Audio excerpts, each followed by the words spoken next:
Assalamualaikum warahmatullahi wabarakatuh. Halo semuanya, perkenalkan kami dari kelompok 5 yang beranggotakan saya sendiri Siti Lufiah dan dua teman saya yaitu Dian Nuraini dan Regita Yulian Ningtyas dari Prodi Pendidikan Administrasi Perkantoran B angkatan 2019 Fakultas Ekonomi Universitas Negeri Jakarta. Di sini kami akan membahas mengenai studi kasus yang ada di Indonesia. Yang pertama ada studi kasus branding Universitas Kristen Indonesia Maluku atau disingkat UKIM.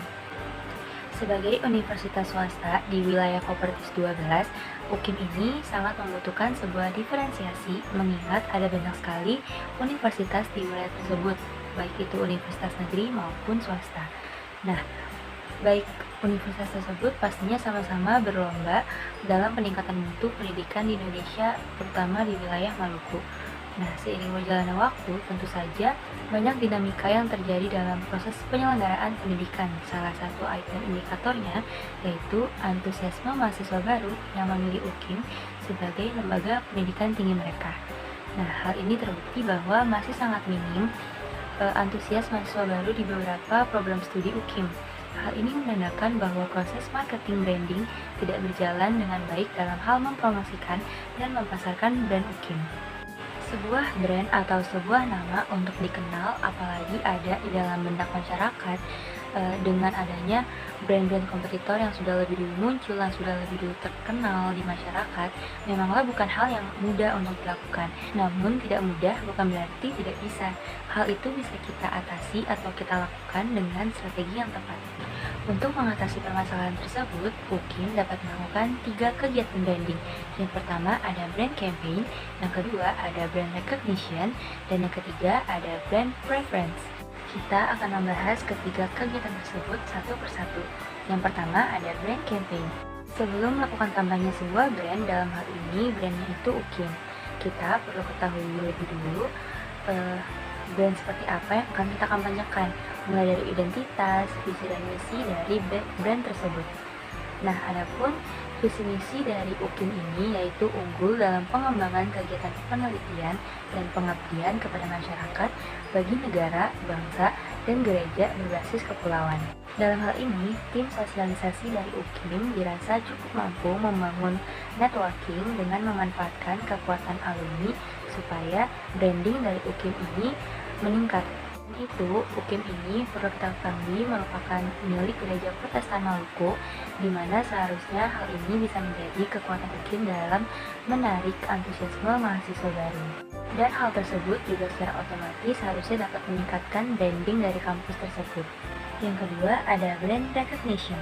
Dalam brand recognition ini dilakukan suatu kegiatan yang bernama positioning. Positioning ini akan membantu sebuah brand agar ada di benak masyarakat atau agar dapat diingat oleh masyarakat.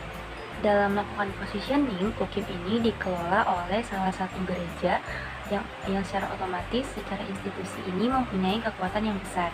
Nah, kekuatan besar inilah menjadi peluang bagi UKIM agar dapat memperkenalkan diri keluar. Yang ketiga ada brand preference. Dalam hal ini dilakukan peningkatan tridharma perguruan tinggi dalam hal penelitian. Kegiatan ini dapat dilakukan dengan berbagai program diantaranya seperti pelatihan, workshop, atau pembuatan akun Science and Technology Index atau SINTA di lingkungan internal, dan berbagai kegiatan penelitian lainnya. Contoh kasus tadi dapat kita kaitkan dengan salah satu proses dari marketing public relation, yaitu naming and branding. Pada kasus tadi, guna menarik mahasiswa baru, diperlukan branding yang kuat. Nah, untuk itu, segala macam cara dilakukan oleh tim sosialisasi UKIM dalam meningkatkan branding kampusnya. Hal ini gunanya untuk menarik perhatian masyarakat atau pelanggan, di mana pelanggan ini adalah mahasiswa baru. Untuk menarik antusiasme mahasiswa baru ini, dibutuhkan nama dan citra merek yang kuat. Oleh karenanya, UKIM melakukan salah satu proses dari MPR, yaitu naming dan branding. Studi kasus yang kedua yaitu mengembangkan produk pendanaan perbankan SIM Niaga Syariah. Eksistensi perbankan syariah di Indonesia tidak terlepas dari sistem perbankan Indonesia secara umum. Sistem perbankan syariah mulai dikenal tahun 1992 dengan digulirkannya Undang-Undang Nomor 7 Tahun 1992 yang memungkinkan bank menjalankan operasional bisnisnya dengan sistem bagi hasil. pada tahun yang sama lahir bank syariah pertama, yaitu Bank Muamalat Indonesia. Pertumbuhan industri perbankan syariah hingga Oktober 2010 tumbuh rata-rata bank syariah itu di atas 30% per tahun, sedangkan perbankan konvensional itu hanya tumbuh rata-rata 18% per tahun. Nah, dengan melihat angka pertumbuhan industri yang tinggi ini, banyak sekali bermunculan bank-bank konvensional yang membuka cabang syariah secara langsung. Nah, banyaknya bermunculan bank berbasis syariah, maka diperlukannya strategi, yaitu metode untuk mencapai suatu keberhasilan yang menguntungkan. Untuk itu, perlu suatu badan atau divisi yang dapat membantu perusahaan untuk mencapainya, dan divisi itu bisa disebut dengan public relation. Selanjutnya itu strategi MPR. Jadi, kegiatan yang dilakukan oleh Tim Niaga Syariah Cabang Bogor dalam membangun citra positif di mata masyarakat adalah dengan melakukan kegiatan sosial seperti dompet duafa, buka bersama dengan anak-anak piatu, kemudian kegiatan sponsorship untuk kegiatan yang bersifat keagamaan seperti acara ceramah, perlombaan yang bersifat keagamaan, dan lain-lain.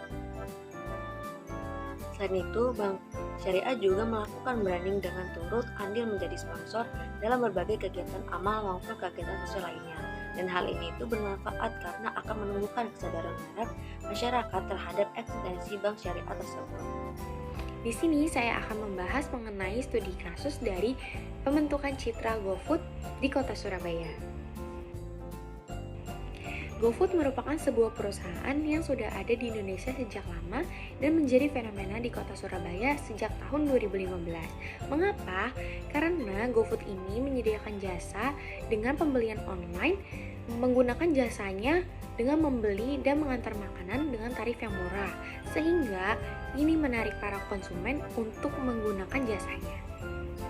Jadi, masalah yang terjadi pada masyarakat sebelum adanya GoFood yaitu masyarakat yang ingin membeli makanan akan tetapi tidak memiliki kendaraan.